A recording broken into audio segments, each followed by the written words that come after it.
복되고 거룩한 주님의 날 우리에게 허락하시는 하나님의 말씀은 욥기 42장 1절에서 3절 말씀이 되겠습니다. 제가 봉독해 드리도록 하겠습니다. 욥이 여호와께 대답하여 가로되 주께서는 무소불능하시오며 무슨 경영이든지 못 이루실 것이 없는 줄 아오니 무지한 말로 이치를 가리우는 자가 누구니까? 내가 스스로 깨달을 수 없는 일을 말하였고 스스로 알 수 없고 헤아리기 어려운 일을 말하였나이다. 오늘 말씀의 제목은 동방의 가장 큰 자 욥 6째 시간으로 부제는 욥의 깨달음이 되겠습니다. 자, 우리는 육신이 병이 들면 병원을 찾아가듯이 우리의 영도 죄를 지어서 교만병이 걸리는 이는 죄를 짓게 되면 우리도 병원을 찾아야 됩니다. 어떤 병원을 찾아야 될까요? 우리의 육신의 병은 육신의 병을 치료하는 병원을 가면 됩니다. 우리는 우리의 영혼이 병들면 이 영혼을 치료하는 하나님의 말씀을 받으러 교회로 와야 되는 것입니다. 그러나 우리가 이 병도 진단을 잘해야 되지요. 병도 진단을 잘해야 됩니다. 우리가 병이 걸렸을 때 제일 중요한 것은 진단을 잘해야 됩니다. 진단을 잘못하면 아니 됩니다. 요즘 신문에 이렇게 매스컴에 떠들고 있지요. 진단을 잘못해서 일어나는 억울함들은 환자가 보고 있습니다. 그런데 우리가 이 육신의 이 진단은 우리가 알 수 없어서 우리가 이렇게 어려움을 당할 수 있을지 몰라도 영혼의 진단은 우리가 확실하게 받을 수 있습니다. 자, 어떻게 하면 우리 영혼의 죄를 확실하게 진단할 수 있는가? 오늘 우리가 범하기 쉬운 오진을 할 수 있는 범하기 쉬운 일들을 말씀드리도록 하겠습니다. 그러면 여러분은 이제는 범하기 쉬운 오진하는 이런 일들을 피해갈 때에 정확하게 진단할 수 있는 길을 찾아갈 때에 여러분들은 오진을 하지 않고 욥처럼 교만한 자기 죄를 알지 못해서 재산이 다 날아가고 자녀가 다 죽고 종들이 다 없어지는 자기가 질병으로 고통당하는 이런 어려움을 당하지 않고 우리는 참으로 우리에게 하나님이 깨닫게 하려고 잠시 우리에게 위기를 주고 할 때 이 위기를 기회 삼는 은혜와 축복이 있을 줄 믿습니다. 자, 잘못된 진단법을 말씀드리도록 하겠습니다. 그래서 여러분들은 잘못된 진단법을 피해 가시고 정확한 진단법을 찾으시기 바랍니다. 자, 첫째, 환경을 통해서 진단을 해서는 아니 됩니다. 자, 우리 하나님께서는 분명히 우리와 택한 자와 언약을 맺으시고 그 언약을 맺는 자에게는 복을 주시고 언약을 지키지 않는 사람에게는 저주를 준다고 말씀하고 있습니다. 그러나 또 예외가 있다 이 말입니다. 자, 신명기 29장 29절을 한번 찾아보도록 하겠습니다. 오묘한 일이 있습니다. 우리 하나님께서는 분명히 복 받을 짓 하는 사람에게는 복을 주고 복 받지 못할 짓 하는 사람에게는 복 받지 못할 일을 주는 것을 영원히 계속 그 일은 계속됩니다. 그러나 예외도 있다 이 말입니다. 신명기 29장 29절입니다. 합독합니다. 시작.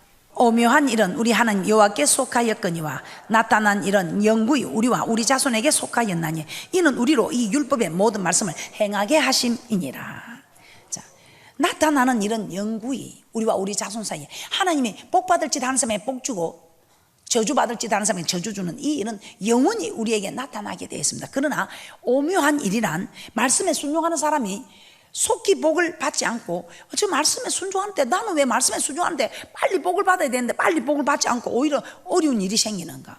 아, 저 사람은 말씀대로 안 살고 저 나쁜 짓을 하던데 왜 저 사람은 빨리 저주를 받아야 되는데 저주를 받지 않고 오히려 형통한 일이 있는가? 이런 오묘한 일.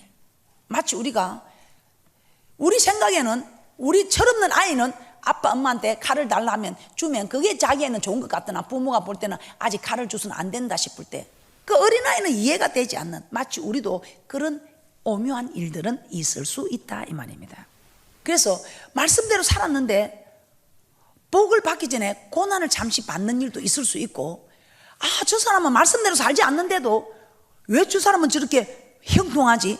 그런 일들이 일어나는 일을 우리는 볼 수 있고 우리 자신도 느낄 수 있다 이 말입니다. 마치 욥이 말씀대로 살아서 복을 엄청 받았는데 동방의 가장 큰 자가 되었습니다.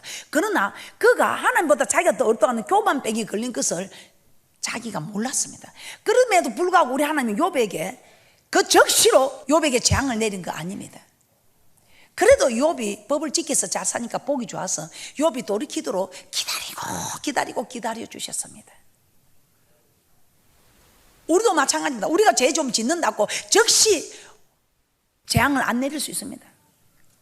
그러면 죄 한번 지어볼 만한데요. 아니요. 또 그런 사람은 즉시 내릴 수도 있습니다. 그래서 우리 하나님의 이 일은 오묘하다 이 말입니다. 말씀에 순종하니까 즉시 복을 받는 사람이 있는가 하면은 말씀에 순종하는데도 우리 하나님이 그 복을 좀 보류해두고 오히려 더 어려운 일을 주셔서 우리를 테스트해보는 일도 있다 이 말입니다. 그렇기 때문에 우리는 누가 어떻다 저 사람이 어려운 일을 당한다고 저 사람의 말씀대로 안 사는 모양이다, 저 사람이 복 받는다고 말씀하는가, 이렇게 우리가 마음대로 판단할 수 있는 일이 아니다 이 말입니다. 복 받을 짓을 해도 좀 늦게 받을 수 있고 오히려 고난이 일어나는 사람이 있을 수 있고, 그러나 나중에 엄청난 복을 받겠지요. 못된 짓을 해도 금방 우리 생각에는 저거 빨리 좀 어떻게 하나님이 처치해 주면 좋겠는데 그건 우리 생각이고, 저거는 분명히 어려운 일을 당했긴데도 잠시 형통한 일이 있을 수 있다 이 말입니다. 우리 하나님이 조금 형통해서 저기 돌이킬 수 있을까, 좀 잘해주면 돌이킬 수 있을까 해서 하는지 저도 이 사실은 모릅니다. 하나님이 복 받을 짓을 하는데도 이 사람은 좀 더 큰 것으로 키우기 위해서 조금 더 고난을 줬다가 뒤에 큰 복을 주시라는지, 우리 마음에는 복도 빨리 주고 우리 마음에 남은 저주도 빨리 줘서 좀 빨리빨리 깨닫고 이래 해주면 좋은 우리 마음인데, 하나님이 생각 끌려서 복을 주시는 속도가 빠른 사람이 있을 수도 있고 늦을 수도 있고, 어려움을 주는 것도 빠른 사람이 있을 수 있고 늦을 수도 있고, 이 오묘한 일은 하나님께 속하였다 이 말입니다. 그래서 우리가 절대로 환경적으로 일어난 이런 일을 가지고 우리가 마음대로 진단해서는 아니 된다 이 말입니다. 나는 어려움이 별로 없으니까 말씀대로 사는 모양이다, 아니다 이 말입니다. 나는 어려움만 있는 것밖에 내가 말씀대로 살지 않는 모양이다, 아니다 이 말입니다. 물론 우리는 1차적으로 말씀대로 살 때에 복을 받고 말씀대로 살지 할 때 하나님 우리를 깨닫게 하려고 어려움을 줍니다. 그러나 다 그렇지도 않다는 것입니다. 할렐루야. 그래서 여러분들은 어떤 일이 있어도 남을 판단해서는 안 되고 자기 자신도 일어나는 환경을 가지고 판단해서는 오진이 있을 수 있다 이 말입니다. 두 번째, 남과 비교해서 진단을 해서도 아니 됩니다. 남과 비교해서 진단을 해서도 안 됩니다. 자, 신앙생활 하다 보면 눈에 보이는 다른 사람과 비교하여 판단할 때가 종종 있습니다. 남들보다 기도를 더 많이 하고 전도도 많이 하고 봉사도 많이 하면 나는 믿음이 좋다고 생각할 수 있습니다. 그러나 다른 사람과 비교해가지고 저 사람은 청소도 안 하고 저 사람은 기도도 안 하고 저 사람은 전도도 안 하고, 근데 나는 전도도 하고 기도도 하고 청소도 하니까 믿음이 좋다, 이렇게 다른 사람하고 비교해서 판단하면 오진이 될 수 있다 이 말입니다. 누가복음 18장 10절에서 12절 한번 찾아보도록 하겠습니다. 누가복음 18장 10절에서 12절입니다. 바리새인과 세리의 기도를 통해서 바리새인이 자신을 의롭게 여기는 것은 다른 사람들과 세리와 비교하였기 때문이라는 것을 알 수 있습니다. 누가복음 18장 10절에서 12절입니다. 시작. 두 사람이 기도하러 성전에 올라가니 하나는 바리새인이요 하나는 세리라. 바리새인은 서서 따로 기도하여 가로되 하나님이여, 나는 다른 사람들 곧 토색, 불의, 간음을 하는 자들과 같이 아니하고 이 세리와도 같이 아니함을 감사하나이다. 나는 일일에 2번씩 금식하고 또 소득의 11조를 드리나이다. 다른 사람하고 비교했을 때 자기는 의롭다고 했습니다. 저 토색하고 불의하고 간음을 행하는 자들과 같지 않다. 또 세금을 착취하던 세리와 비교해 봤을 때 자기는 어렵다 이 말입니다. 그러나 우리 예수님은 바리새인들을 향해서 뭐라고 했습니까? 속에는 탐욕과 방탕과 외식과 불법이 가득하여 회칠한 무덤 같다고 책망했습니다. 자기 자신은 저런 사람과 같지 않다고 자기는 어렵다 생각하지만 우리 하나님 오히려 어렵다고 생각하는 사람을 하나님께서는 책망하셨다 이 말입니다. 그러므로 우리는 다른 사람과 비교해서 나는 저 집사님하고 달라, 나는 저 권사님하고 달라, 나는 저 장로님하고 달라, 이렇게 다른 사람하고 비교해서 내 믿음이 좋다고 생각해서도 오진이 될 수 있다 이 말입니다. 자, 세 번째, 자기 생각으로 진단해서도 아니 됩니다. 자기 생각으로 내 생각에 내가 이만하면 나는 믿음이 좋다 그렇게 생각할 수 있습니다. 이것 또한 자기 생각으로 판단하는 것은 오진이 될 수 있다는 것입니다. 마태복음 19장 16절에서 20절 말씀을 한번 찾아보도록 하겠습니다. 내 생각에는 나는 이렇게 법을 다 지켜서 하나님의 말씀에 순종을 다 하니까 나는 어렵다 그렇게 생각합니다. 그런데 우리 예수님은 그렇지 않다. 네가 네가 오히려 한 가지 부족한 것이 있다 하면서 우리 예수님은 오셔서 책망을 하십니다. 마태복음 19장 16절에서 20절을 합동합니다. 시작. 어떤 사람이 주께 와서 가로되 선생님이여 내가 무슨 선한 일을 하여야 영생을 얻으리까? 예수께서 가라사대 어찌하여 선한 일을 내게 묻느냐? 선한 일은 오직 한 분이시니라. 내가 생명에 들어가면 계명들을 지키라. 가로되 어느 계명이노니까? 예수께서 가라사대 살인하지 말라, 간음하지 말라, 도적질하지 말라, 거짓 증거하지 말라, 내 부모를 공경하라, 내 이웃을 내 몸과 같이 사랑하라 하신 것이니라. 그 청년이 가로되 이 모든 것을 내가 지키었사오니 아직도 무엇이 부족하니이까? 그런데 우리 예수님께서는 무엇이라고 합니까? 마태복음 19장 21절입니다. 시작. 예수께서 가라사대 내가 온전하고자 할진대 가서 내 소유를 팔아 가난한 자들을 주라. 그리하면 하늘에서 보화가 내게 있으리라. 그리고 와서 나를 쫓으라 하시니. 그랬더니 그 청년이 어떻게 합니까? 22절입니다. 시작. 그 청년이 재물이 많음으로 이 말씀을 듣고 근심하며 가니라. 내 생각에 나는 계명을 다 지켰습니다. 그런데 우리 예수님께서는 오히려 한 가지 책망할 것이 있다. 무엇이랍니까? 교회에 보면 전도하러 갑시다 그러면, 기도하러 가십니다 그러면, 청소합시다 그러면, 이거 잘합니다. 몸으로 때우는 거는 잘합니다. 그런데 여러분, 저 어려운 이웃을 좀 도와주는 일에 우리가 좀 협조를 합시다 그러면, 돈 내는 일에는 인색한 사람이 있습니다. 오늘 여기는 이 말씀입니다. 몸으로 때우는 거는 잘하는데 돈 내는 일에는 멀리하는 사람. 그런데 자기는 돈 내는 거는 자기가 상관없습니다. 난 몸으로 때우는 거 잘했기 때문에 자기를 어렵다고 자기는 생각하고 있지만 우리 주님께서는 그렇지 않다. 네가 오히려 부족함이 있다. 그러면 이제는 우리가 이런 오진하는 진단을 해서는 아니 되겠죠. 환경적으로 일어나는 일을 가지고 나는 뭐 별 어려움이 없으니까 나는 말씀대로 산다 이렇게 생각했어도 아니 되겠고, 나는 좀 어려움이 온다고 나는 말씀대로 못 사는 모양이다 하고 두려워했어도 아니 되겠고, 또 다른 사람하고 비교해서 저 사람보다는 내가 열심히 한다 싶어서 내 믿음이 좋다 그렇게 생각해서도 아니 되겠고, 내 생각에 이만하면 내가 믿음이 좋다 이렇게 생각해서도 오진이 될 수 있다 이 말이에요. 그러면 정확한 진단법은 무엇이냐? 올바른 진단법. 올바른 진단법은 말씀으로 진단해야 합니다. 자, 욥은 재앙을 통해서 자신의 죄를 깨닫지 못했습니다. 친구들이 와서 이야기를 해도, 재앙이 와도 깨닫지 못하고 친구들이 와서 이야기해도 깨닫지 못합니다. 자기는 누구보다 어렵게 살았다고 그렇게 생각하고 있는 자기의 교만을 알지 못했습니다. 자, 그런데 마지막으로 하나님께서 직접 욥을 찾아오셨습니다. 욥기 38장 1절입니다. 아무 재앙이 임해도 깨닫지 못하고 친구들이 사랑하는 가족이 이야기해도 깨닫지 못합니다. 그럴 때에 하나님께서 직접 찾아오셨습니다. 여기 38장 1절에서 3절입니다. 합독합니다. 시작. 때 여호와께서 폭풍 가운데로서 욥에게 말씀하여 가라사대 무지한 말로 이치를 어둡게 하는 자가 누구냐? 너는 대장부처럼 허리를 묶고 내가 내게 묻는 것을 대답할지니라. 너는 대답하라. 네가 자꾸 나보다 더 어렵다고 하는데 그럼 네가 나보다 더 어려우면 네 얼을 한번 적어봐라. 네가 한 일 한번 적어봐라. 나는 내가 한 일 한번 적어볼게. 그러면서 우리 하나님이 하신 일을 드러냅니다. 네가 나보다 더 어렵다고 하는데, 욥기 38장 4절에서 6절입니다.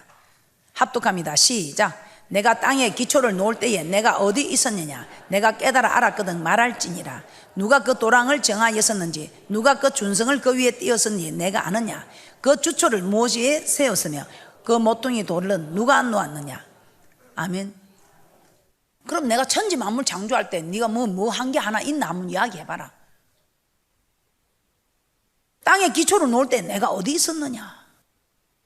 땅에 기초 놓을 때 내가 어디 있으면 깨달아서 말해보라. 도랑을 누가 정했는지, 준성을 누가 띄웠는지, 그 주초는 어디에 세웠는지, 그 모퉁이 돌은 누가 놓은지, 그 모퉁이 돌을 네가 놓았느냐? 그것뿐입니까? 비가 오면 이게 범람하여 냇물이, 범람하여 강물이 범람하고 바다로 다 모이게 됩니다. 그런데 바다는 여전히 넘치지 않고 있습니다. 이 바다가 넘치지 않게 하는 거, 네가 이건 바다를 막았느냐? 네가 막았나? 네가 뭔 일을 했다고 내 하는 일에 네가 무슨 일을 했다고 네가 나보다 더 어렵다고 하느냐? 우리 하나님께서는 바다에 개한을 두어서 교만한 물결이 넘치지 못하게 하셨다고 말씀하고 있습니다. 참 신기하지요. 이 성경에 다 기록이 되어 있습니다. 비가 오면 냇물이 불어나오고 냇물은 강물은 바다로 들어가는데 바다는 그저 여전히 넘치지 않고 있습니다. 이 모든 이들을 하나님께서 계한을 두셔서 할렐루야 넘어오지 못하게 했다고 말씀합니다. 참 이 욥기서가 대단합니다. 욥기 38장 31절에서 33절입니다. 하늘의 법도를 아느냐. 근데 이 태양계의 행성들이 그 궤도를 조금만 벗어나도 우주의 별들은 전쟁이 일어난다고 합니다. 별들의 전쟁. 욥기 38장 31절에서 33절입니다. 시작. 내가 묘성을 메어 떨기되게 하겠느냐. 삼성의 띠를 풀겠느냐. 내가 12궁성을 때를 따라 이끌어내겠느냐. 북두성과 그 속한 별들을 인도하겠느냐. 내가 하늘의 법도를 아느냐. 하늘로 그 권능을 땅에 베풀게 하겠느냐. 이 태양계의 행성들이 그 궤도를 조금만 벗어나도 별들의 전쟁이 일어난다는데 우리의 힘으로 이렇게 할 수 없습니다. 욥에게 하나님은 이런 질문을 계속해서 묻고 있습니다. 네가 사망에 거느지는 곳을 보았나? 사망의 문이 어디 있는 줄 알나? 사망을 어떻게 우리가 압니까? 사망을 어떻게 봅니까? 알 수도 없고 대답할 수 없는 일들을 자꾸 물어보는데 뭐 욥이 대답하면 뭐랍니다. 결국 욥은 이렇게 말합니다. 욥기 42장 1절에서 3절입니다. 이제 욥이 이 하나님 대단한 하나님 앞에 자기가 참으로 보잘것없는 티끌맛도 못한 존재인 것을 깨닫고 이렇게 고백합니다. 욥기 42장 1절에서 3절입니다. 시작. 욥이 여호와께 대답하여 가로되 주께서는 무소불능하시오며 무슨 경영이든지 못 이루실 것이 없는 줄 아오니 무지한 말로 이치를 가리우는 자가 누구니까? 내가 스스로 깨달을 수 없는 일을 말하였고 스스로 알 수 없고 헤아리기 어려운 일을 말하였나이다. 욥은 전지전능하신 능력으로 행하신 하나님 하신 일 앞에 자신이 아무것도 아니라는 것을 알고 즉 자신이 교만하였다는 것을 깨닫게 됩니다. 자, 우리도 하나님의 이 말씀 앞에 서지 않으면 우리는 남들과 비교해보고 내 생각으로 또 내가 뭐 별 어려움이 없으니까 말씀대로 사는 줄 어려운 줄 그렇게 착각할 수 있습니다. 오진할 수 있다 이 말입니다. 그러나 우리도 욥처럼 말씀 앞에 서야 됩니다. 자, 그러면 말씀 앞에 선다는 것은 무엇일까요? 요한복음 1장 1절에 태초에 말씀이 계시네. 이 말씀이 하나님과 함께 계시네. 이 말씀은 곧 하나님이시라. 그래서 말씀 앞에 서는 것이 하나님 앞에 서는 것입니다. 그래서 사도 바울도 말씀 앞에 서면 설수록 말씀을 알면 알수록 은혜가 깊어지면 깊어질수록 처음에는 사도 중에 지극히 적은 자로 고백했던 그가 성도 중에 지극히 작은 자로 고백했던 그가 사역 말기에는 죄인 중에 개수라고 고백하고 있습니다. 그래서 우리 목사들도 말씀을 자꾸 알면 알수록 자꾸만 우리 자신이 자꾸만 작아지는 모습을 발견하게 됩니다. 그래서 더 자꾸 하나님 앞에 주눅이 됩니다. 더 겸손해집니다. 그래서 배가 익을수록 고개를 숙이는 거. 하나님 말씀을 알면 알수록 고개를 숙이는 사람들은 하나님을 아는 분들입니다. 그런데 자기 생각으로 다른 사람하고 비교해서 내가 일어나는 뭐 만상을 행동한 내 이 환경에 일어나는 축복들로 봐서 나는 어렵다고 생각하는 사람들, 교만한 사람들입니다. 그래서 우리는 교만하지 않도록 늘 말씀 앞에서는 축복이 있을 줄 믿습니다. 누가복음 16장 27절에서 29절입니다.